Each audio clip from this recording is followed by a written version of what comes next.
সহিহ বুখারী হাদিস নাম্বার 6474 নম্বর হাদিস। এই হাদিসের বর্ণনাকারী সাহাবা সাহাল ইবনে সাদ রাদিয়াল্লাহু তাআলা আনহু তিনি বলেন, ক্বালা রাসূলুল্লাহ সাল্লাল্লাহু আলাইহি ওয়াসাল্লাম, আল্লাহ নবী বলেন, মান ইয়াজমান লিমা বাইনা লাহইহি ওয়া মা বাইনা রিজলাইহি আজমান লাহুল জান্নাহ। আল্লাহ নবী বলেন, দুই চোয়ালের মাঝখানে এই জবান, দুই রানের মাঝখানে লজ্জাস্থান। নবীজি বলেন, এই দুইটা অঙ্গের নিশ্চয়তা যে ব্যক্তি আমাকে দিয়ে দেয়, গ্যারান্টি দিয়ে দেয়, আমি মুখ দিয়া গুনাহ করি নাই, আমার লজ্জাস্থান দিয়ে আমি গুনাহ করি নাই, আল্লাহ নবী বলেন এই নিশ্চয়তা যদি কোনো উম্মত আমাকে দিয়ে দেয়, আজমান লাহুল জান্নাহ, আমি নবী তাকে জান্নাতে নেওয়ার জামিন জিম্মাদার হয়ে গেলাম। আমি জিম্মাদার নিয়ে নিচ্ছি, আমি আল্লাহর কাছে বলে সুপারিশ করে তাকে জান্নাতে নিয়ে যাব। রাসূল আকরাম সাল্লাল্লাহু আলাইহি ওয়াসাল্লাম নিষেধ কি বলছেন? এই দুই জায়গা, একটা হলো দুই চোয়ালের মাঝখানে জবান। তাহলে বলেন তো মুখের আমানত, এই মুখ দিয়ে অনর্থক কথা না বলা, মুখ দিয়ে ভালো কথা বলা। সহিহ বুখারী হাদিস নাম্বার 6477 নম্বর হাদিস। এই হাদিসের বর্ণনাকারী আবু হুরায়রা রাদিয়াল্লাহু তাআলা আনহু, عن أبي هريرة رضي الله تعالى عنه قال قال رسول الله صلى الله عليه وسلم, আবু হুরায়রা রাদিয়াল্লাহু তাআলা আনহুর বর্ণনা, আল্লাহ নবী বলেন, ইন্নাল আবদা লা ইয়াতাকাল্লামু বিল কালিমা মা ইয়াতাবায়ানু ফিহা, মাঝে মাঝে মানুষ এমন কথা বলে যে কথা বলতে চিন্তা ভাবনাও করে না, মানে একটা কথা বইলা দেয় চিন্তা ছাড়া, অনর্থক কথা। নবীজি বলেন, এই যে অনর্থক কথা লোকটা বলছে, চিন্তা ভাবনা করা ছাড়া বলছে লোকটা, ইয়াজিল্লু বিহা ফিন্নার আবআদা মিম্মা বাইনাল মাশরিক, তার জানাও নাই এই অনর্থক কথা বলার কারণে এই দুনিয়াটা পূর্ব পশ্চিম যত বড়, এই পরিমাণ জাহান্নামের গভীরে তার যে যাওয়া লাগতে পারে। কথাটা বুঝেন নাই মনে হয়, আবার বলছি, একটা কথা চিন্তা ছাড়া আন্দাজি বইলা দিছেন, চা দোকানের সামনে কোন মিটিং এর মধ্যে গেছেন, দেশ গ্রামের সালিশে দরবারে গেছেন, আর আপনি চিন্তা করছেন কথা তো একটা কইতেই গো, আন্দাজি একটা কথা বলছেন, আর আপনি জানেনও না যে আপনার এই কথার কারণে আপনি দুনিয়ার পূর্ব পশ্চিম যত বড় এই পরিমাণ জাহান্নামে জ্বলা লাগতে পারে। সহিহ বুখারী 6477 নম্বর হাদিস। তাহলে আমরা কথা বলার আগে চিন্তা ভাবনা করে বলা উচিত। আমার ব্যাপারে অভিযোগ অনেকের, এ কথা কম কয়, ভাব ধরে, তা আমি কথা বলে কি জাহান্নামে যাব? বয়ান ছাড়া কথা একটু কম কই, আমার একটা স্বভাব আর কি, ভাব ধরে থাকে। হ্যাঁ, আপনার লাগে আমি 10টা কমের মধ্যে 8টাই দইব অনর্থক, আমি তো জানি। জিজ্ঞাবেন ছেলে মেয়ে কয়জন? এই তো 5 জন একসাথে বসা, জিজ্ঞাসা করে ছেলে মেয়ে কয়জন, তো বলি, বাকি 4 জন শোনে নাই। ওই 4 জনের তার একজন জিজ্ঞাসা ছেলে মেয়ে কয়জন, তো কি হইল? এটা অনর্থক কথা। হ্যাঁ, এটা অনর্থক কথা। আমরা 2 জন 3 জন একসাথে বসা, একজন জিজ্ঞাসা করছে, বাকি 2 জন তো শুনছে বিষয়টা, ওই জন আবার জিজ্ঞাসা করে, এটা অনর্থক। ওই জায়গায় 2 বার সুবহানাল্লাহ পড়েন, আস্তে আস্তে আপনি কাজে লাগবে। রাসূল আকরাম সাল্লাল্লাহু আলাইহি সাল্লাম বলছেন, চিন্তা ভাবনা ছাড়া কথা বললে দুনিয়ার পূর্ব পশ্চিম যত বড় এই পরিমাণ জাহান্নামে যাওয়া লাগতে পারে। আল্লাহ আমাদেরকে হেফাজত করেন।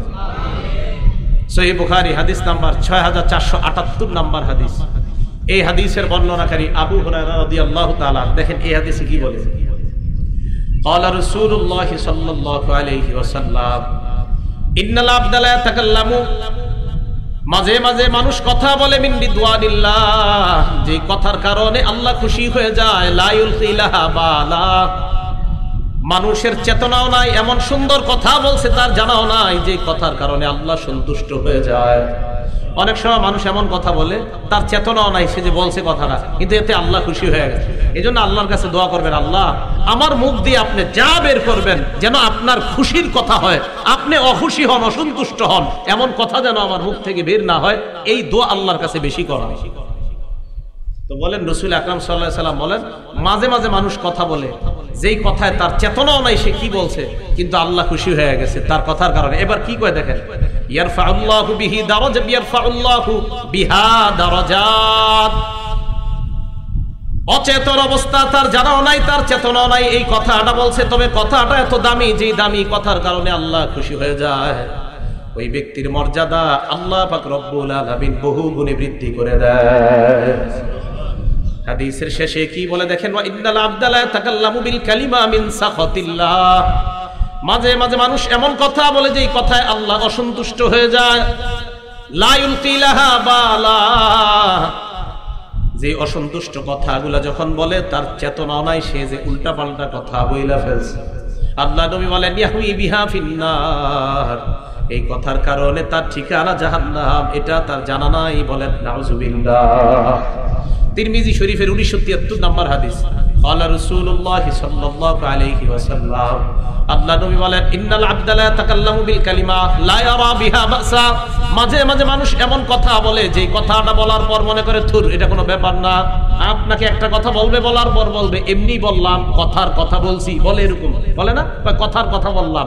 নবীজি বলেন এই যে তুমি কথার কথা বললা, তোমার জানা নাই ইয়াহউই বিহা ফিন্নারি 70 খরিফা, তোমার যে 70 বছর জাহান্নামের ফয়সালা হয়েছে তোমার জানাও নাই। 70 বছর, 70 বছর। আপনাদের চেহারা দেখে মনে হচ্ছে যে আপনি কি এগুলো আজগুবি বলছেন, না, সহিহ বুখারীর সহিহ হাদিস।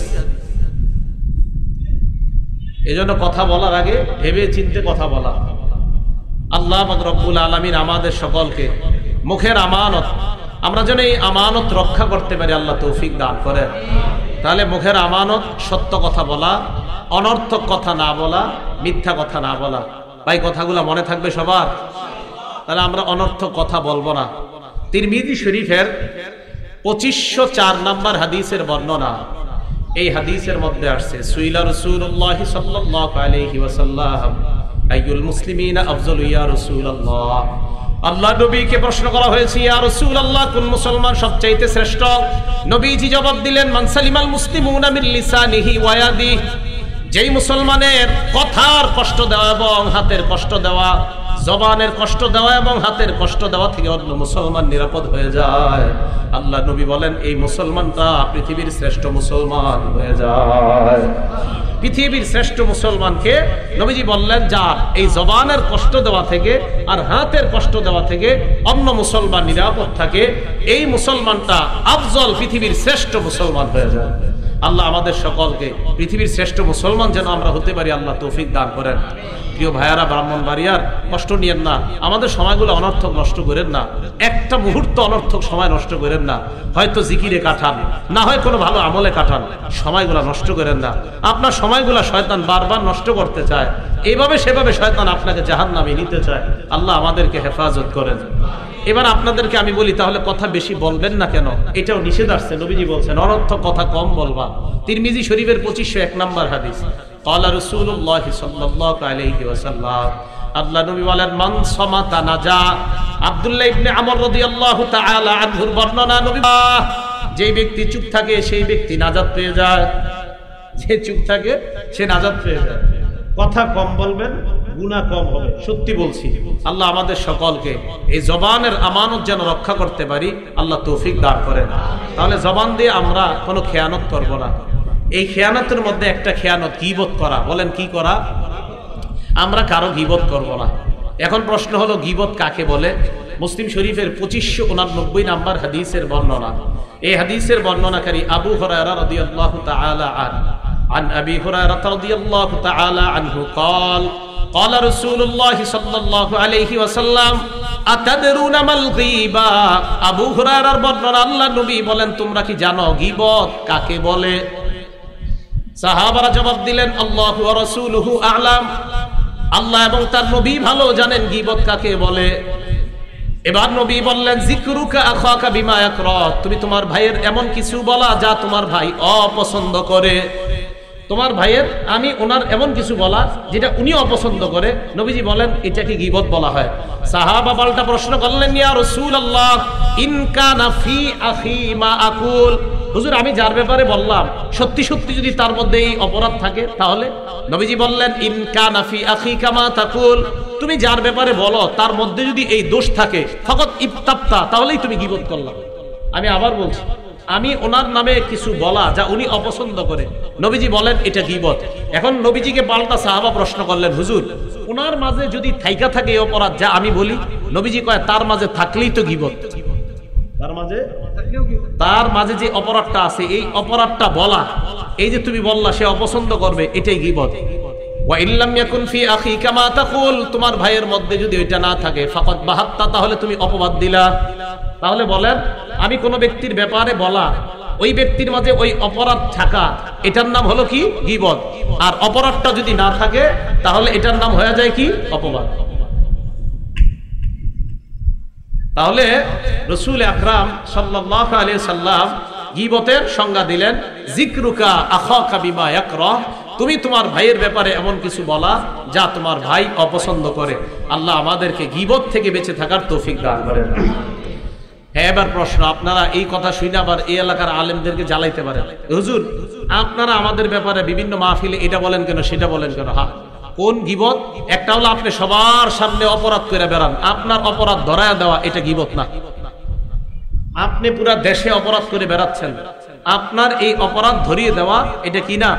এটা গীবত না। আপনি এমন এমন অপরাধ করেন যে অপরাধে দেশের ক্ষতি হয়, দশের ক্ষতি হয়, এইগুলা মাইকে বলে দেওয়া, এটার নাম কি না? গীবত না। রাসূল আকরাম সাল্লাল্লাহু আলাইহি সাল্লামের যুগে আরেকটা ঘটনা ঘটছে। এটা কিতাব আছে তারগীব ওয়াত তারহিব, এই কিতাবের 4 নম্বর খণ্ড 9 নম্বর পৃষ্ঠা। একদল সাহাবা নবীজির কাছে আসছে, আসার পর কয়, হুজুর আপনার কাছে একটা কথা বলতে আসছি। কয়, কি বলা? বলো। যাকারু ইনদা রাসূলিল্লাহি সাল্লাল্লাহু আলাইহি ওয়াসাল্লাম রাজুলা, আল্লাহ নবীর কাছে এক ব্যক্তির কথা উল্লেখ করলেন। নবীজি কি বললেন? লা ইয়াকুলু হাত্তা ইউতামা, হুজুর ওই ব্যক্তিটাকে না খাওয়ায়া দিলে খায় না, মানে তারে না খাওয়ায়া দিলে খায় না। আচ্ছা, এটা কি কোনো কথা? না খাওয়া দিলে খায় না। আল্লাহ নবী বলেন, ইগতাবতুমু, তোমরা গীবত করলা। নবীজি বললেন, তোমরা তার গীবত করলা। কয়, হুজুর এই গীবত, এই ব্যক্তি না খাওয়া দিলে খায় না, এটা গীবত। সাহাবারা বললেন, ইয়া রাসূলুল্লাহ হাদদাসনা বিমা ফিহি, তার মাঝে আসলে এই অপরাধটা আছে, তাকে না খাওয়া দিলে খায় না, হুজুর এটা গীবত। নবীজি বলেন, হ্যাঁ, তার মাঝে যেটা আছে এটা বলার নামই হলো গীবত। ইজা যাকারতা আখাকা, তোমার ভাইয়ের ব্যাপারে তুমি যা বললা, মা ফিহি, যদি তার মধ্যে এটা থাকে, এটার নাম হলো গীবত। দেখেন সাধারণ একটা বিষয়, হুজুর এই লোকরে না খাওয়ায় দিলে খায় না। নবীজি কয়, ইগতাবতুমুহু, তোমরা গীবত করলা। তাহলে মুখ দিয়ে গীবত করা যাবে না, অন্য কোনো মুসলমান ভাইকে ছোট করা যাবে না, তুচ্ছ তাচ্ছিল্য করা যাবে না। সহিহ মুসলিম শরীফের বর্ণনা 2564 নাম্বার হাদিস। আমাদের মাদ্রাসার পাঠ্যপুস্তক অনুসারে মোট হাদিস সংখ্যা হবে 3033টা। এই হাদিস অনুযায়ী 2564 নাম্বার হাদিসের শেষে আছে, রাসূল আকরাম সাল্লাল্লাহু আলাইহি সাল্লাম বলেন, বিহাসবি ইমরিইম মিনাশ শাররি আইয়াহতারা আখাহুল মুসলিমা, একটা মানুষ খারাপ হওয়ার জন্য এতটুকুই যথেষ্ট যে সে তার ভাইকে তুচ্ছ তাচ্ছিল্য করে, তার মুসলমান ভাইকে তুচ্ছ করে, অন্যের সামনে ক্রিটিসাইজ করে, অপমান করে। তুমি খারাপ হওয়ার জন্য এতটুকুই যথেষ্ট। এটা রাসূল আকরাম সাল্লাল্লাহু আলাইহি সাল্লাম বলে দিলেন। তাহলে আমরা আমাদের ভাই মুসলমান ভাইদের অনর্থ গীবত করব না। এই মুসলিম শরীফের 2564 নম্বর হাদিসে নবী বলেন, আল মুসলিমু আকুল মুসলিম, মুসলমান মুসলমানের ভাই, লা ইয়াজলিমুহু, মুসলমান মুসলমানকে জুলুম করবে না, ওয়ালা ইয়াখজুলুহু, তাকে লাঞ্ছিত করবে না, ওয়ালা ইয়াহকিরুহু, তাকে তুচ্ছ তাচ্ছিল্য করবে না। আত-তাকওয়া হাহুনা, আত-তাকওয়া হাহুনা। নবীজি বলেন, তাকওয়া এখানে, তাকওয়া এখানে। যদি তোমার এখানে ভয় থাকে তো তুমি কোনো মুসলমান ভাইকে তোমার এই জবান আর তোমার হাত দ্বারা তাকে লাঞ্ছিত করবে না, তাকে অপমানিত করবে না, আর হাত দিয়ে তাকে কষ্ট দিবে না। আল্লাহ আমাদের সকলকে হাত এবং জবান এই উভয়টা দিয়ে যেন মুসলমানকে কষ্ট দেওয়া থেকে আমরা নিজেদেরকে বাঁচিয়ে আমাদের এই জবানটাকে আমরা আমানত রক্ষা করতে পারি, আল্লাহ তৌফিক দান করুন। তাহলে বলেন তো, মুখের আমানত, উল্টা পাল্টা কথা না বলা, গীবত না করা, এইগুলা করা যাবে না। সহিহ বুখারীর বর্ণনা 1739 নাম্বার হাদিসের বর্ণনা। নবীজি সাল্লাল্লাহু আলাইহি সাল্লাম বিদায় হজের দিন সাহাবাদের সামনে দাঁড়াইলেন, দাঁড়ায় সাহাবাদেরকে প্রশ্ন করলেন, আইয়ু বালাদিন হাজা, এটা কোন শহর? সাহাবারা বললেন, বালাদুল হারাম, এটা একটা পবিত্র শহর। এরপর নবী বললেন, আইয়ু শাহরিন হাজা, এটা কোন মাস? সাহাবারা বললেন, শাহরুল হারাম, এটা একটা সম্মানিত মাস। এরপর নবী প্রশ্ন করলেন, আইয়ু ইয়াউমিন হাদা, এটা কোন দিন? সাহাবারা বললেন, ইয়াউমুন হারাম, এটা একটা সম্মানিত দিন। নবীজি বললেন, ফাইন্নাল্লাহা হাররামা আলাইকুম দিমাআকুম ওয়া আমওয়ালাকুম ওয়া আ'রাদাকুম কাহুরমাতি ইয়াউমিকুম হাদা ওয়া বালাদিকুম হাদা ওয়া শাহরিকুম হাদা। এই শহর যেমন তোমাদের জন্য সম্মানিত, এই মাঠ যেমন সম্মানিত, এই দিন যেমন সম্মানিত, কোন মুসলমান ভাইয়ের ইজ্জত তেমন সম্মানিত। তাহলে আজকের দিনটা যেমন সম্মানিত, এই মাঠ যেমন সম্মানিত, এই শহর যেন সম্মানিত, একজন মুসলমান ভাইয়ের সম্পদ তোমার কাছে সম্মানিত, তার সম্পদ লুণ্ঠন করা যাবে না। একটা মুসলমান ভাইয়ের ইজ্জত তোমার কাছে সম্মানিত, তার ইজ্জতের উপর আঘাত করা যাবে না। তুমি মুখের মাধ্যমে কোনো মুসলমানকে অপমান করতে পারবা না, এটা আল্লাহ তোমাদের উপর হারাম করেছেন। ফাইন্নাল্লাহা হাররামা আলাইকুম দিমাআকুম ওয়া আমওয়ালাকুম ওয়া আ'রাদাকুম কাহুরমাতি ইয়াউমিকুম হাযা ওয়া বালাদিকুম হাযা ওয়া শাহরিকুম হাযা। এই মাঠ যেমন হারাম, এই দিন যেমন হারাম, এই শহর যেমন হারাম, মানে এই মাঠ যেমন সম্মানিত, এই দিন যেমন সম্মানিত, এই শহরটা যেমন সম্মানিত, একটা মুসলমানের রক্ত সম্মানিত, একটা মুসলমানের সম্মান সম্মানিত, ইজ্জত সম্মানিত, একটা মুসলমানের রক্ত সম্মানিত। এই মুসলমানের ইজ্জত তোমার জবানের মাধ্যমে হরণ করবা, এটা তুমি করতে পারবা না। এটা রাসূল আকরাম সাল্লাল্লাহু আলাইহি সাল্লাম নিষেধ করছেন। নবীজির বিবি আম্মাজান আয়েশা সিদ্দিকা রাদিয়াল্লাহু তাআলা আনহার এক ঘটনা দেখেন, কি আজীব ঘটনা। আবু দাউদ শরীফের 4875 নম্বর হাদিসের বর্ণনা। এই হাদিসে আসছে আম্মাজান আয়েশা সিদ্দিকা রাদিয়াল্লাহু তাআলা আনহা বলেন, কুলতু লিন-নবী সাল্লাল্লাহু আলাইহি ওয়াসাল্লাম হাসবুকা মিন সফিয়াতা কাযা ওয়া কাযা। আমি আল্লাহ নবীকে বললাম, ইয়া রাসূলুল্লাহ, আপনার জন্য এতটুকুই যথেষ্ট। সফিয়া এই কথাটা বুঝেন, নবীজির আরেক বিবি সফিয়া, বললেন সফিয়া এই এটাই যথেষ্ট। এই কথা বলার পর রাসূল আকরাম সাল্লাল্লাহু আলাইহি সাল্লাম আম্মাজান আয়েশা যখন বলছে আপনার বিবি সফিয়া এই তানি কাসীরা, উদ্দেশ্য হলো সফিয়া একটু খাটো। আম্মাজান আয়েশা সিদ্দিকা নবীর আরেক বিবিকে বললেন খাটো। কথা কি বুঝে আসছে? আপনারা কাউরে খাটো বলেন না? বলেন না? আসলে তো বলেন খাটো, বাইটা, আরো কত কত কথা বলেন। তো নবীজি আম্মাজান সফিয়া কিন্তু মানে আমাদের সমাজে যেমন খাটো অত খাটো না, মানে আম্মাজান আয়েশা সিদ্দিকার চেয়ে তুলনামূলক একটু খাটো ছিলেন। তো আম্মাজান আয়েশা বললেন হাসবুকা মিন সফিয়া কাযা ওয়া কাযা। সফিয়া এই আপনার বিবি, উদ্দেশ্য তানি কাসীরা, যে একটু খাটো। আম্মাজান আয়েশা সিদ্দিকা এই কথা বলার পর আল্লাহ নবী বললেন, আয়েশা লাকাদ কুলতি কালিমাতান লাউ মুজিজাত বিমাইল বাহরি লা মাজাজাত। এমন একটা কথা তুমি বললা, তোমার কথাটা যদি সমুদ্রের পানির সাথে মিশিয়ে দেওয়া হয়, সমুদ্রের পানিকে নষ্ট করে দিবে। সমুদ্রের পানির সাথে যদি তোমার এই কথাটা মিশিয়ে দেওয়া হয়, তাহলে সমুদ্রের পানিকে দূষিত করে দিবে তোমার এই কথা। কি এই যে বলছো খাটো, আমাদের সমাজে অহরহ আমরা মানুষকে এইভাবে অপমান করি। তো রাসূল আকরাম সাল্লাল্লাহু আলাইহি সাল্লাম বললেন, এই যে তুমি এটা বললা মুখ দিয়া, তোমার এই কথাটা যদি সমুদ্রের সাথে পানির সাথে মিশানো হয়, তাহলে সমুদ্রের পানিকে দূষিত করে দিবে। তাহলে একটা কথা কতটা ভয়ঙ্কর হতে পারে যে খাটো শুধু এই শব্দটা বলা। তাও আম্মাজান আয়েশা সিদ্দিকা কত ভালো একজন রমণী, ওনার মুখের এই কথাকে নবীটা বললেন। তো আমি আপনি যখন অন্য মানুষকে অপমান করি, তাহলে আমাদের কথার কি অবস্থা হবে? এরপরে আম্মাজান আয়েশা সিদ্দিকা বলে, আরেকদিন নবীর সামনে আরেকটা কাজ করছি। কয় কি? ইন্নী হাকাইতু ইনসানা, আমি আল্লাহ নবীর সামনে এক মানুষের অঙ্গভঙ্গি করে দেখাইলাম। আমরা অনেকে বলি অঙ্গভঙ্গি করে দেখাই না, আমরা দেখাই। এই মঞ্চে বসে অনেক আলোচক অঙ্গভঙ্গি করে মানুষকে দেখায়, যা দেখতে বড় খারাপ দেখা যায় এবং কটু দেখা যায়, এটা ভালো দেখা যায় না। অন্য মানুষ হাসাহাসি করে এই অবস্থাটা দেখা। তো এই অবস্থা যখন দেখে, তো আম্মাজান আয়েশা সিদ্দিকা কয়, আমি একদিন একজনের অঙ্গভঙ্গি করে দেখাইলাম। আল্লাহ নবী বলেন, আয়েশা মা উহিব্বু, দেখেন কি কয়, মা উহিব্বু আন্নী হাকাইতু ইনসানা ওয়া আন্না লাহু কাযা ওয়া কাযা, অথবা আন্না লি কাযা ওয়া কাযা। আয়েশা, কোন মানুষের অঙ্গভঙ্গি কইরা আমি বলবো এই সেই, এটাও আমি নবী পছন্দ করি না। একটা মানুষের অঙ্গভঙ্গি আপনি উল্টাপাল্টা করে দেখাবেন, রাসূল আকরাম সাল্লাল্লাহু আলাইহি সাল্লাম বললেন, এটাও আমি পছন্দ করি না। আল্লাহ আমাদের সকলকে এই জবানকে আমরা গীবত বলা থেকে আমরা যেন বাঁচিয়ে রাখতে পারি, আল্লাহ তৌফিক দান করেন। আরেকটা বর্ণনা আসছে আবু দাউদ শরীফের বর্ণনা। এই হাদিসের মধ্যে আসছে, ক্বালা রাসূলুল্লাহ সাল্লাল্লাহু আলাইহি ওয়াসাল্লাম, লা তাগতাবুল মুসলিমিনা, তোমরা মুসলমানদের গীবত করবা না। ওয়ালা তাত্তাবিউ আওরাতিহিম, মুসলমানদের দোষ তোমরা তালাশ করবা না। প্রথম, গীবত করবা না। দুই, দোষ তালাশ করবা না। এবার একটু দেখেন, আমি আপনাদের হাত জোর করে বলি, দেখেন আমিও যেন না করি গীবত, আপনারাও করবেন না। এরপরে কি কত ভয়ঙ্কর কথা দেখেন। নবীজি বলেন, ফাইন্নাহু মাইয়াত্তাবি আওরাতিহিম, কোন মুসলমান অপর মুসলমানের যদি দোষ তালাশ করে, এই আমি ওনার দোষ তালাশ করলাম, নবীজি বলেন ইয়াত্তাবিউল্লাহু আওরাতা, আল্লাহ আমার দোষ তালাশ করবে। আমি ওনার দোষ তালাশ করছি, আল্লাহ আমারটা তালাশ করবে। এবার নবীজি বলেন ওয়ামাইয়াত্তাবিল্লাহ আওরাতা, আল্লাহ যদি কারো দোষ তালাশ করে ইয়াফজাহু ফি বাইতিহি, আল্লাহ তাকে ঘরে রাইখাও লাঞ্ছিত করবে। আমি কোন মুসলমানের দোষ তালাশ করলাম, তারে এইভাবে সেইভাবে অপমান করলাম, নবীজি বলে এই যে তুমি এটা করলা, আল্লাহ তোমারটা তালাশ করবে। আর আল্লাহ যদি তোমারটা তালাশ করে, তোমাকে ঘরের ভিতরে রাইখাও তোমাকে অপমান করবে। মানে আপনি বলবেন না আমি অপমানিত হওয়ার ভয়ে ঘরের বাইরে যাব না, আল্লাহ রাসূল কয় ঘরের বাইরে যাওয়া লাগবে না, ওখানে বসায়া তোমাকে অপমান করবে।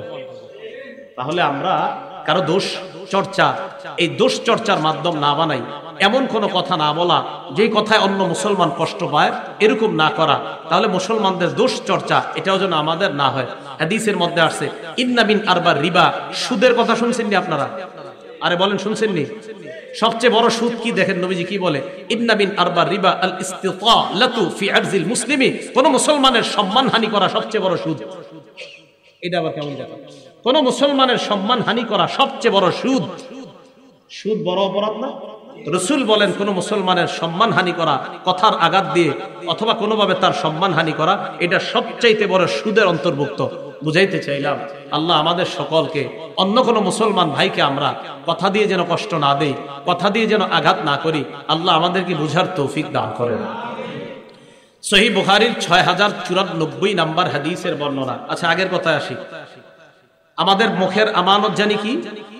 সত্য কথা বলা। আর ভুলে গেছেন, সত্য কথা বলা অর্থাৎ সত্যের বাহিরে গীবত না করা, মিথ্যা না বলা, এগুলো হলো খেয়ানত। তো মুখের আমানত সত্য কথা বলা। সহিহ বুখারীর 6094 নাম্বার হাদিসের বর্ণনা। এই হাদিসের মধ্যে আসছে ক্বালা রাসূলুল্লাহ সাল্লাল্লাহু আলাইহি ওয়াসাল্লাম, আল্লাহ নবী বলেন আলাইকুম বিসিদকি, তোমরা বেশি বেশি সত্যবাদিতা অবলম্বন করো। কেন? নবী বলেন ফাইন্নাস সিদকা ইয়াহদি ইলাল বীর, সত্য মানুষকে পুণ্যের রাস্তা দেখায়, ওয়া ইন্নাল বিররা ইয়াহদি ইলাল জান্নাহ, পুণ্য মানুষকে জান্নাতের রাস্তা দেখায়। এটা আমার সাথে বলবেন, বলেন সত্য কিসের রাস্তা দেখায়? পুণ্যের। বলেন সত্য কিসের রাস্তা দেখায়? পুণ্যের। আর পুণ্য জান্নাতের রাস্তা দেখায়। বলেন তো সবাই, সত্য কিসের রাস্তা দেখায়? পুণ্যের। আর পুণ্য জান্নাতের রাস্তা দেখায়। আচ্ছা সিদ্দিক হতে চাই কারা কারা? সিদ্দিক আপনার মান। এবার আমি বলি আপনারা বলেন, বলেন আবু বকর রাদিয়াল্লাহু তাআলা আনহু। এই যুগে যদি কেউ চান তাহলে আপনার নামের পরেও সিদ্দিক লেখাইতে পারেন। দলিল সহিহ বুখারীর 6094 নাম্বার হাদিসে রাসূল বলেন ইন্নার রাজুলা লা ইয়াসদুকু, কোন মানুষ সত্য কথা বলে। অন্য বর্ণনায় আসছে হাত্তা ওয়া তাহাররা সিদকা, বারবার সত্য বলে, সকালেও সত্য, রাতেও সত্য, ঘুমাইতে সত্য, উঠতে বসতে সব সময় সত্য কথা বলে। হাত্তা ইত্তাবা ইনদাল্লাহি সিদ্দিকা, বুখারীর এই বর্ণনায় আসছে হাত্তা ইয়াকুনা ইনদাল্লাহি সিদ্দিকা, একটা মানুষ সত্য বলতে বলতে এমন পর্যায়ে চলে যায় ওই মানুষটার নাম আল্লাহর খাতায় সিদ্দিক লিপিবদ্ধ হয়ে যায়। সিদ্দিক। তাহলে এই যুগেও সিদ্দিক হওয়া উপায় আছে, এই যুগেও সিদ্দিক হওয়ার রাস্তা আছে। তাহলে কিভাবে? যে যত বেশি সত্য কথা বলবে আল্লাহর খাতায় তার নাম সিদ্দিক লেখা হবে। নবুয়ত দাবিদার মুসাইলামাতুল কাজ্জাব, বলেন কি নাম? মুসাইলামাতুল কাজ্জাব, যে নিজের নবী দাবি করছে। তো নবী হাদিসের মধ্যে বলেন ওয়া ইন্নার রাজুলা লা ইয়াকযিবু, কোন মানুষ মিথ্যা বলে, ওয়া তাহাররাল কাযিবা, মিথ্যা বলতেই থাকে, উঠতে মিথ্যা, শুইতে মিথ্যা, মোবাইলে মিথ্যা। মোবাইলে আমারে ফোন দিয়েছেন আরিফ বিন হাবিব সাহেব, হুজুর কোথায় আছেন? আমি আছি নরসিংদী। আমি কইলাম বিবারিয়া। এটা কি সত্য কথা? আরে আমি আমাকেই বলছি, মনে করেন আপনারা আমার ফোন দিলেন কমিটিরা, কোথায় আছেন? তা আমি আসি নরসিংদী, এখন আপনাদেরকে বললাম আমি বিবারিয়া। আচ্ছা এটা কি সত্য না মিথ্যা? তাহলে কেন এই কথা? আচ্ছা আমাকেই বলছি, আমি মনে করেন আমি যদি বলে থাকি কোনোদিন নরসিংদী থেকে বিবারিয়া, আমি মিথ্যা কথা কইছি। আর অন্য কেউ যদি বলে এটা মিথ্যা কথা।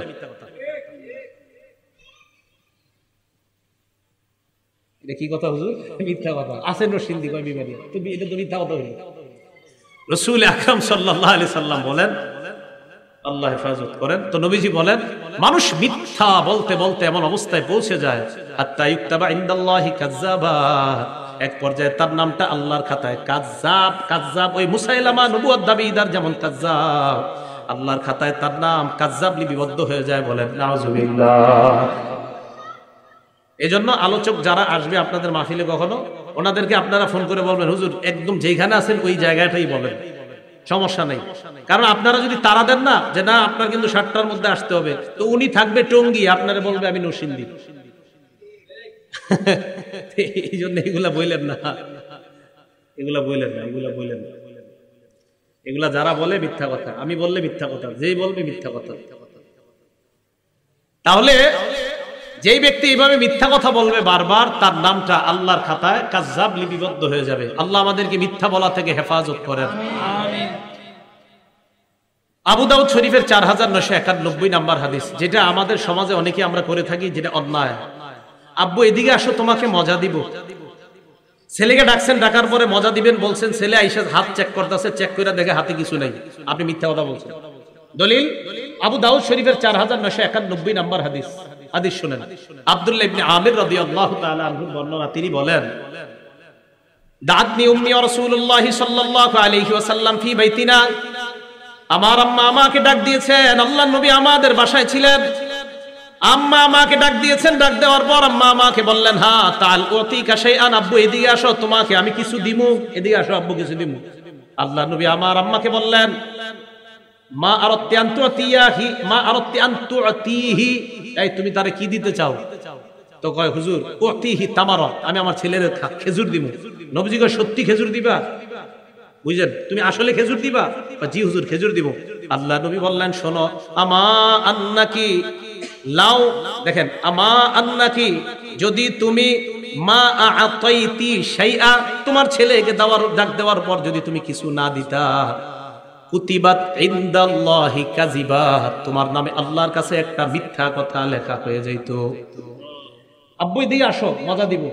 তুমি যদি তোমার ছেলের ডাক দেওয়ার পর খেজুর না দিতা, এই যে হাতের মধ্যে কিছু একটা আছে, নবীজি বলে, আমা আন্নাকি লাউ লাম তুতিহি শাইআ, তোমার ছেলেকে ডাক দেওয়ার পর যদি তুমি কিছু না দিতা, তাহলে তোমার নামে আল্লাহর দরবারে একটা মিথ্যা কথা লেখা হয়ে যেত। এখন সত্যি করে বলেন তো, আমাদের সমাজে অনেক ভালো মানুষরা আমরা বাচ্চাদেরকে এইভাবে ধোকাটা আমাদের দ্বারা হয়ে যায়। এটা কিন্তু করবেন না। এখন আপনারা বাচ্চারা মুরগি আর কবুতর রয়ে ধোকাটা দেন। মুরগি জবাই করার জন্য মুরগির এইভাবে ডাক দেন, হাতে আদার, মুরগি মনে করছে সত্যি আদার আছে, বেচারা আসছে, আসার পরে আপনি আদার না দিয়ে ধরে জবাই করছেন, এটা আপনি মিথ্যাবাদী, মিথ্যা কথা বলছেন। ঠিক না? হ্যাঁ, আজকে আপনারা মানে সবাই টেনশনে, কি ইডি আপনি কি কইতেছেন আন্তাজি ভাই, আমি তো হাদিস শোনাইতেছি।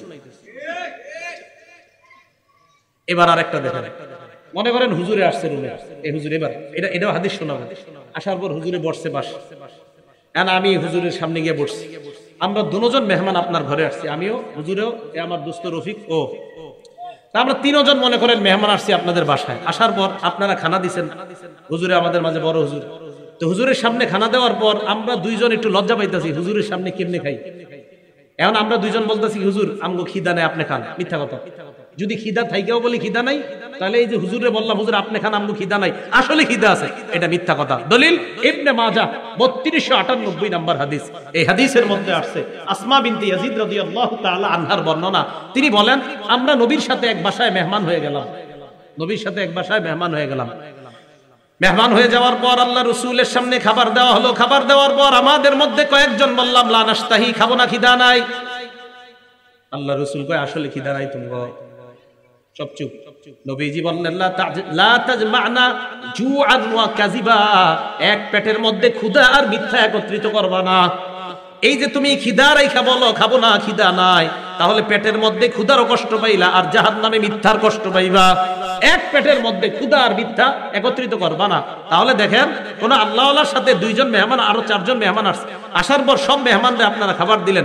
ওই চার মেহমানের কেউ যদি লজ্জায় কয় খিদা রাইখাও বলে, হুজুর খিদা নাই, আপনি খান, আর খিদা আছে পেটের মধ্যে, তাহলে উনি মিথ্যাবাদী। আরে আল্লাহ রসুলের চেয়ে বড় পীর আবার দুনিয়া থেকে আছে। রসুলের সামনে খাবার দিছে, রসুল বলছে খাও। চিন্তা করে নবীজির সামনে কেমনে খাই, আল্লাহ নাশতাহি, খিদা নাই। আল্লাহ রাসূল কয়, লা তাজমা'না জুআন ওয়া কাযিবা, এক পেটে ক্ষুধা আর মিথ্যা একত্রিত করবা না। তাহলে হ্যাঁ, আপনি যদি না খান বলবেন যে হুজুর আমি খাবো না, পরে খাবো, আপনি খান, কিন্তু এটা বললেন না যে খিদা নাই, আসলে খিদা আছে, এটা মিথ্যা কথা। তাহলে এটা করা যাবে না। রাসূল আকরাম সাল্লাল্লাহু আলাইহি সাল্লাম এবার যে হাদিসটা শোনাবো আপনাদেরকে, এটা আমাকে শোনাবো। কি, আমি মঞ্চে বসছি, বসার পর আপনাদেরকে আমি আধা ঘন্টা মিথ্যা কথা বইলা হাসাইছি। কি কথা বইলা? সবাই বলেন, মিথ্যা কথা বলে হাসাইছি। একটা হলো রসুলের হাদিস আছে হাসানোর, ওই হাদিস বইলা হাসি দেওয়া সুন্নত। এই ব্যাপারে আমার বয়ান আছে, প্রায় 19টা বা 25টা বা 29টার মধ্যে হাদিস আছে শুধু হাসি। আল্লাহ হাসছে, নবীও হাসছে। এখন আমি এই জায়গায় বৈশা মিথ্যা কথা বইলা খালি হাসাইতেছি। এবার নবীজি কি বলে দেখেন, তিরমিজি শরীফের 2315 নাম্বার হাদিস, 2315। এটা প্রত্যেক মাহফিলের, যেই এলাকায় মাহফিল করবেন এই হাদিসটা লেখা মাহফিলের পিছনে টানায় রাখবেন, তাহলে দেখবেন আলোচক মানে আমি আলোচক, আমি আরিফ বিন হাবিব সতর্ক হয়ে যাব। কি ক্বালা রাসূলুল্লাহ সাল্লাল্লাহু আলাইহি ওয়াসাল্লাম, আল্লাহ নবী বলেন, ওয়াইলুল লিল্লাযী ইউহাদ্দিসু লিউদহিকা বিহিল কওম, ওয়াইলুল লিল্লাযী ইউহাদ্দিসু বিল হাদিস লিউদহিকা বিহিল কওম ফায়াকযিবু। ওই ব্যক্তি ধ্বংস, ওই বক্তা ধ্বংস যে মানুষকে মিথ্যা কথা বলে হাসানোর জন্য, মানুষকে মিথ্যা কথা বলে হাসানোর জন্য এই মঞ্চে এগুলা লিখে রাখবেন, তাহলে দেখবেন এই মঞ্চগুলা অপবিত্র হবে না, এগুলা পবিত্র থাকবে। তাহলে মিথ্যা কথা বলে হাসানো এটা কি হালাল না হারাম? এটা কি মুখের আমানত না খেয়ানত? মুখের খেয়ানত। এই খেয়ানত করা যাবে না। বলেন আমানত কয় প্রকার? আমি তো আলোচনা শুরু করছি, আমানত 8 প্রকার, মাত্র 1 প্রকার কইছি, আপনারা ভুলে গেছেন। আমানত 8 প্রকার। 1 নাম্বার কথার আমানত, এই মাত্র শেষ হইল কথার আমানত। 2 নাম্বার আল আমানাতু ফিল ইবাদাহ, ইবাদতের ক্ষেত্রে আমানত। ইবাদতের ক্ষেত্রে আমানত হলো যথাযথভাবে ইবাদত করা, আল্লাহ যেইভাবে বলছে, রাসূল যেইভাবে শিখিয়ে দিয়েছেন এইভাবে ইবাদত করা। সূরা হজের 77 নম্বর আয়াতে আল্লাহ বলছে, ইয়া আইয়ুহাল্লাযীনা আমানু রুকউ ওয়াসজুদু ওয়া'বুদু রাব্বাকুম, হে ঈমানদারগণ তোমরা রুকু করো, তোমরা সিজদা করো। কিভাবে রুকু করবা, কিভাবে সিজদা করবা এটা কোরআনের কোথাও লেখা নাই। আল্লাহ নবী হাদিসের মধ্যে জানায়া দিয়েছে কিভাবে রুকু করব, কিভাবে সিজদা করব। কোরআনে আছে রুকু করো, কোরআনে আছে সিজদা করো, হাদিসে আছে কিভাবে করবা, হাদিসে আছে কিভাবে রুকু করবা। তাহলে যারা বলবে শুধু কোরআন মানি হাদিস মানি না, এরা মানুষকে নামাজ থেকে দূরে সরানোর ষড়যন্ত্র করতেছে। কেন? কোরআনে আছে নামাজ পড়ো, কিভাবে পড়ো এটা কোরআনে নাই। কোরআনে আছে রুকু করো, কিভাবে পড়ো এটা কোরআনে নাই।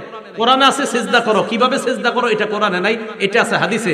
তো যারা বলবে যে কোরআন থাকতে হাদিস কেন মানবো, তো তাদেরকে জানায়া দেওয়া যে আপনারা মূলত ছলে বলে কৌশলে মুসলমানদেরকে বদ্দিন আর বেনামাজি বানানোর জন্য ষড়যন্ত্র করতেছেন, পায়তারা করতেছেন।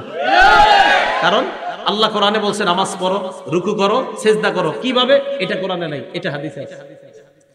তো রাসূল আকরাম সাল্লাল্লাহু আলাইহি সাল্লামের পদ্ধতি অনুযায়ী ইবাদত করা। এখন আপনি ইবাদতের আমানত কি? জিবরিল আমিন রাসূলের সামনে আসছে সাল্লাল্লাহু আলাইহি ওয়াসাল্লাম। আসার পর রাসূল আকরাম সাল্লাল্লাহু আলাইহি সাল্লামকে বললেন, অনেকগুলো প্রশ্ন করছে, এর মধ্যে একটা, মাল ইহসানু ইয়া রাসূলুল্লাহ, হুজুর ইহসান কাকে বলে? নবীজির কাছে জানতে চাইলেন ইহসান কাকে বলে। আল্লাহ নবী জবাব দিলেন, আনতা আবুদাল্লাহ কান্নাকা তারাহ, তুমি এমন ভাবে ইবাদত করবা যেন তুমি আল্লাহকে দেখতে পাও। ফাইল্লাম তাকুন তারাহু ফাইন্নাহু ইয়ারাক, যদিও তুমি আল্লাহকে দেখতে না পাও, মনে রাখবা আল্লাহ তোমাকে দেখতে পায়। তুমি এমন ভাবে ইবাদত করবা যেন তুমি আল্লাহকে দেখতে পাও। আমার সাথে বলেন, বলেন সবাই বলেন, আমরা এমন ভাবে ইবাদত করি যেন আমরা কাকে দেখতে পাই? না না না, আর আল্লাহকে তো দেখি না, কে দেখে? আবার আমরা এমন ভাবে ইবাদত করি কেন, কেমন যেন কাকে দেখতে পাই? আচ্ছা, যদিও আল্লাহকে আমরা দেখতে না পাই, আমাদেরকে কে দেখে? রাসূল বলেন এইভাবে ইবাদত করা। তাহলে ইবাদতের ক্ষেত্রে আমানত, যথাযথভাবে ইবাদত করা। আর সামনে যখন দাঁড়াবো, আজকে থেকে মনে রাখবেন আমার সামনে কিবলা, এই জায়গায় আল্লাহ আছে, আমার চেহারার সামনে কে আছে? টেনশনে পড়ে গেছেন, হুজুর আমার চেহারার সামনে আল্লাহ আছে মানে আজাইরা কথা বলেন। আজাইরা মানে সহিহ বুখারী 5760 নম্বর হাদিস, আজাইরা কি হাদিসে আছে। রাসূল আকরাম সাল্লাল্লাহু আলাইহি সাল্লাম নামাজে দাঁড়াইছে, বাইনামা নবী সাল্লাল্লাহু আলাইহি সাল্লাম ইসাল্লি, নামাজে দাঁড়াইছে। ফারাআ ফি কিবলাতিল মসজিদি নুখামা, নবীজি দেখলেন সামনে নাকের ময়লা দেখা যায় মসজিদের সামনে। ফাহাক্কাহা বিয়াদিহি, নিজে হাত মুবারক দিয়ে নাকের ময়লা মুছে দিছে। কিভাবে? নিজের হাত দিয়ে। এজন্য মসজিদের মধ্যে ময়লা ফালানো ঠিক না, ময়লা করা ঠিক না, মনে রাখবেন। সহিহ বুখারীর আরেকটা বর্ণনা আছে, আল বুযাকু ফিল মসজিদি খাতিআ ওয়া কাফফারাতুহা দাফনুহা, মসজিদের মধ্যে থুতু ফালানো, এইগুলা ফালানো, এগুলা গুনাহ, এগুলার কাফফারা হলো মুছে দেওয়া। তো রাসূল আকরাম সাল্লাল্লাহু আলাইহি সাল্লাম মুসলেন, ফাতাগায়্যাযা, চেহারা লাল হয়ে গেছে, রাগ হয়ে গেছে। নবীজি বললেন, আচ্ছা তোমরা এইগুলা করো কেন? মনে রাখবা, ইযা কানা আহাদুকুম ফিস সালাহ ফাইন্নাল্লাহা হিয়ালা ওয়াজহিহি, তোমরা যখন নামাজ আদায় করো তোমাদের সামনে হে আল্লাহ থাকে। আমরা যখন নামাজ আদায় করি, আল্লাহ নবী বলেন তোমার চেহারার সামনে আল্লাহ থাকে। বলেন আমরা নামাজ পড়ি যখন আমাদের চেহারার সামনে কে থাকে? ফালা ইয়াতানাখামান্না আহাদুকুম ফিস সালাহ, অতএব নামাজের মধ্যে তোমরা নাকের ময়লা এদিক সেদিক ফালাইবা না। তাহলে বলেন তো আমরা সালাতে যখন থাকি আমাদের সামনে কে থাকে? আল্লাহ। সহিহ বুখারী 5760 নম্বর হাদিস, আমাদের চেহারার সামনে আল্লাহ আছে। তো নবীজি বলেন ফালা ইয়াতানাখাবান্না আহাদুকুম হিয়ালা ওয়াজহিহি, চেহারার সামনের দিকে কখনো তোমরা ছেলেশা, নাকের ময়লা, মুখের থুতু এগুলা ফালাইবা না, কারণ আল্লাহ তোমার সামনে আছে। মনে থাকবে তো কথাগুলা? তাহলে ইবাদত করি কার? আমরা কাকে দেখতে পাই? না না, আমরা যদিও দেখতে না পাই, কে দেখে? এটা ইবাদতের আমানত। 3 নাম্বার আল আমানাতু ফি হিফজিল জাওয়ারিহ, অঙ্গ প্রত্যঙ্গ গুনাহ থেকে বাঁচানোর আমানত। এই হাত দিয়ে, পা দিয়ে, চোখ দিয়ে গুনাহ না করা আমানত, গুনাহ করা খেয়ানত। চোখ দিয়ে, হাত দিয়ে, পা দিয়ে গুনাহ করাটা খেয়ানত, না করা আমানত। আল্লাহ পাক রব্বুল আলামিন বলেন হাত্তা ইযা মা জাউহা শাহিদা আলাইহিম সামউহুম ওয়া আবসারুহুম ওয়া জুলুদুহুম বিমা কানু ইয়ামালুন। আল্লাহ বলেন মানুষের বিরুদ্ধে তাদের কান, তাদের চোখ, তাদের চামড়াগুলা সাক্ষী দিবে। তাদের চোখ, তাদের কান, চামড়াগুলা সাক্ষী দিবে। 24 নম্বর পারা 17 নম্বর পৃষ্ঠা শেষের আয়াতটা। এবার 18 নম্বর পৃষ্ঠা শুরু। ওয়াকালু লিজুলুদিহিম লিমা শাহিদতুম আলাইনা, এটা 18 পৃষ্ঠার শুরুর আয়াতটা কিন্তু। এবার যাদের বিরুদ্ধে চামড়া সাক্ষী দিবে, এই তারা চামড়াকে বলবে, চামড়া সাক্ষী দেওয়ার পর তারা চামড়াকে বলবে, চামড়াকে বলবে কিরে চামড়া আমাদের বিরুদ্ধে সাক্ষী দিলি, লিমা শাহিদতুম আলাইনা। চামড়াকে বলবে আমাদের বিরুদ্ধে সাক্ষী দিলা কেন, এই কথা মানুষ চামড়াকে বলবে। এবার চামড়া কি জবাব দেয় দেখেন, আনতাকাল্লাহুল্লাযী আনতাকা কুল্লা শাই। চামড়া বলবে আজকে আমাদেরকে ওই আল্লাহ কথা বলার তৌফিক দিয়েছে, যেই আল্লাহ চাইলে সব জিনিসকে কথা বলায়। চামড়া বলবে আজকে আল্লাহ আমাদেরকে কথা বলাইছে, যেই আল্লাহ চাইলে সব জিনিসকে কথা বলায়। আনতাকাল্লাহ, রাতে বালিশে মাথা লাগায় এটা চিন্তা করবেন যে চামড়া বলবে আনতাকাল্লাহুল্লাযী আনতাকা কুল্লা শাই, আমাদেরকে কথা বলিয়েছেন ওই আল্লাহ, যে আল্লাহ সবাইকে কথা বলাইতে পারে। তাহলে চামড়া, কান, চোখ এগুলা সাক্ষী দিবে। সূরা ইয়াসিনে আছে আল-ইয়াওমা নাখতিমু আলা আফওয়াহিহিম, আমি তাদের মুখে মোহর মেরে দিব। ওয়া তুকাল্লিমুনা আইদিহিম, তাদের হাত আমার সাথে কথা বলবে। এখন হাত কথা বলার পর আল্লাহ বলবে সাক্ষী কি, তুমি যে কথা বলছো। ওয়া তাশহাদু আরজুলুহুম বিমা কানু ইয়াকসিবুন, পা সাক্ষী দিবে আল্লাহ হাত যা বলছে আমি এই হাতের পক্ষে সাক্ষী দিয়ে দিলাম। তাহলে হাত কথা বলবে, হাতের কথার পক্ষে পা সাক্ষী দিবে। চোখগুলা গুনাহ থেকে হেফাজত করা। রাসূল আকরাম সাল্লাল্লাহু আলাইহি সাল্লাম, এটা সহিহ বুখারীর বর্ণনা, সাহাবাদেরকে বললেন ইয়াকুমুল জুলুসা আলা তুরুকাত, তোমরা রাস্তাঘাটে আড্ডাবাজি করা থেকে বাঁচবা। আর এই যুগের জন্য কথাটা হলো চা স্টলের সামনে হুদাই আজাইরা গল্প পেচাল করা থেকে তোমরা বাঁচবা। ইয়াকুমুল জুলুসা আলা তুরুকাত, এশার নামাজ পড়ে আসতেছে 4-5 জন একসাথে, আস্তে আস্তে গল্প শুরু করে দিছে। এই গল্পের মাঝে নামাজ যা পড়েছে সব শেষ করে দেয়। তো রাসূল আকরাম সাল্লাল্লাহু আলাইহি সাল্লাম কয় এই রাস্তাঘাটে বেশি বৈঠক টৈঠক ইত্যাদি করা থেকে বাঁচো। তো সাহাবায়ে কেরাম কয় হুজুর মালানা বুদ্দুন ইন্নামা হিয়া মাজালিসুনা নাতাহাদ্দাসু ফিহা, হুজুর আমরা ধর্মীয় কথা তো রাস্তায় বলি। তাহলে সাহাবাদের বৈঠকটা খারাপ ছিল না, ধর্মীয় বৈঠক। এই কথা বলার পর রাসূল সাল্লাল্লাহু আলাইহি সাল্লাম বললেন আচ্ছা তাহলে তোমরা ধর্মীয় আলোচনা রাস্তাঘাটে করো। নবীজি বললেন ফাইন আবাইতুম ইল্লাল মাজালিসা ফাআতুত তরিকা হাক্কা, রাস্তায় যদি বসতেই হয় তাহলে রাস্তার হক আদায় করবা। সাহাবারা বললেন ওয়ামা হাক্কুত তরিক ইয়া রাসূলুল্লাহ, রাস্তার হক কি আপনার কাছে জানতে চাই। আল্লাহ নবী জবাব দিলেন রাস্তার হক হলো 5টা। বলেন রাস্তার হক কয়টা? 1 নাম্বার গদ্দুল বাসর, দৃষ্টি নিচে রাখা। ওলামারা ছাড়া অন্য আওয়ামরা শিখেন। বলেন 1 নাম্বার হক কি? সবাই বলেন 1 নাম্বার হক কি? রাস্তার 1 নাম্বার হক দৃষ্টি নিচে রাখা। 2 নাম্বার ওয়াকাফুল আযা, রাস্তা থেকে কষ্টদায়ক বস্তু সরায়া দেওয়া। রাস্তা থেকে কষ্টদায়ক বস্তু, এই আমলটা করেননি সবাই? ইনশাআল্লাহ করেন সবাই। সহিহ বুখারীর 52 নাম্বার 62 নাম্বার হাদিস গালেবান 52 নাম্বার হাদিসে আসছে। সহিহ বুখারীর 52 নাম্বার, সহিহ বুখারীর 652 নাম্বার হাদিসে আসছে। রাসূল আকরাম সাল্লাল্লাহু আলাইহি সাল্লাম বলেন বাইনামা রাজুলুন নজারা গুসনা শাওকিন আলা তরিক, এক ব্যক্তি রাস্তা দিয়ে হাঁটতেছে, হাঁটতে হাঁটতে ওয়াজাদা গুসনা শাওকিন আলা তরিক, রাস্তার মধ্যে কষ্টদায়ক একটা কাঁটা পাইছে। এর দ্বারা উদ্দেশ্য ইটের কণা, কলার সিলকা ইত্যাদি এগুলা পাইছে। পাওয়ার পর ফাআখারা, সরায়া দিছে। ফাআখারা, সরায়া দিছে। 652 হবে। শহীদদের আলোচনা আছে দেখবেন এই হাদিসটার মধ্যে, যে শহীদ 5 প্রকার। করার পর নবীজি শেষে এই কথাটা বলছে হাদিসে। তো এই জায়গায় নবীজি সাল্লাল্লাহু আলাইহি সাল্লাম বলেন রাস্তার মধ্যে এই কষ্টদায়ক বস্তু পাওয়ার পর ফাআখারা, সরায়া দিছে। শাকারাল্লাহু লা, ওই মুহূর্তে ওই বান্দার উপর আল্লাহ খুশি হয়ে যায়। সুবহানাল্লাহ। ওয়া গফারা লা, তার আগের সব গুনাহ মাফ করে দেয়। তাহলে রাস্তার হক কয়টা? 5টা। 1 নাম্বার গদ্দুল বাসর, নজর নিচিয়ে রাখা। 2 নাম্বার কাফুল আযা, কষ্টদায়ক বস্তু সরায় দেওয়া। 3 নাম্বার রদ্দুস সালাম, সালামের জবাব দেওয়া। 4 নাম্বার আমরুন বিল মারুফ, নেক কাজের আদেশ করা, সৎ কাজের আদেশ করা। 5 নাম্বার নাহিউন আনিল মুনকার, অসৎ কাজ থেকে নিষেধ করা। এই 5টা হলো রাস্তার হক। তাহলে অঙ্গ প্রত্যঙ্গের আমানত হলো এইগুলা দিয়ে গুনাহ না করা, এইগুলা দিয়ে গুনাহ না করা হলো আমানত, গুনাহ করাটা হলো খেয়ানত। আল্লাহ এই খেয়ানত থেকে আমাদেরকে বেঁচে থাকার তৌফিক দান করেন। 4 নাম্বার আল আমানাতু ফিল ওয়াদাই, গচ্ছিত সম্পদ ওনার কাছে আমি রাখলাম, এটা আমাকে যথাযথভাবে ফিরিয়ে দেওয়া, এটা হলো আমানত। সহিহ বুখারীর 33 নাম্বার হাদিস, ক্বালা রাসূলুল্লাহ সাল্লাল্লাহু আলাইহি ওয়াসাল্লাম, আল্লাহ নবী বলেন আয়াতুল মুনাফিকি সালাস, মুনাফিকের আলামত হলো 3টা। বলেন মুনাফিকের আলামত কয়টা? ইজা হাদ্দাসা কাযাবা, মুনাফিক কথা বললে মিথ্যা কথা বলে। 2 নাম্বার ইজা ওয়াদা আখলাফা, মুনাফিক ওয়াদা করলে খেলাফ করে।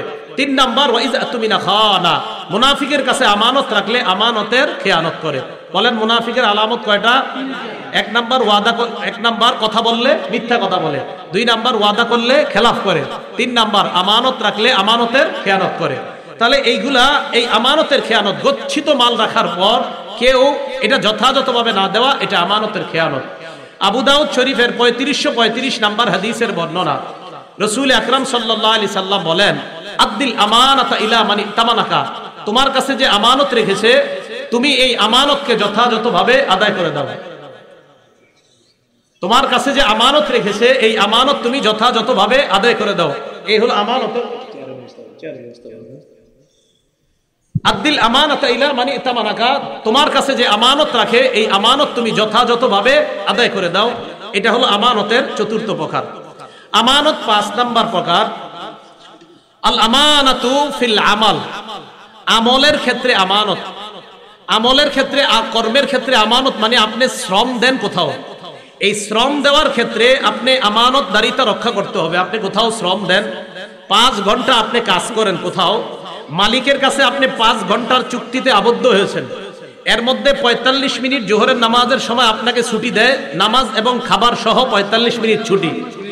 এই 45 মিনিটের বেশি যদি আপনি কিছু মিনিট নিতে হয় তাহলে মালিকের অনুমতি লাগবে, অন্যথায় আপনি আমানতের খেয়ানত করবেন। এটা আল আমানাতু ফিল আমাল, এই 5 নাম্বার। 6 নাম্বার আল আমানাতু ফিল বাই'i ওয়াশ শিরা, ক্রয় বিক্রয়ের ক্ষেত্রে আমানতদারিতা রক্ষা করা।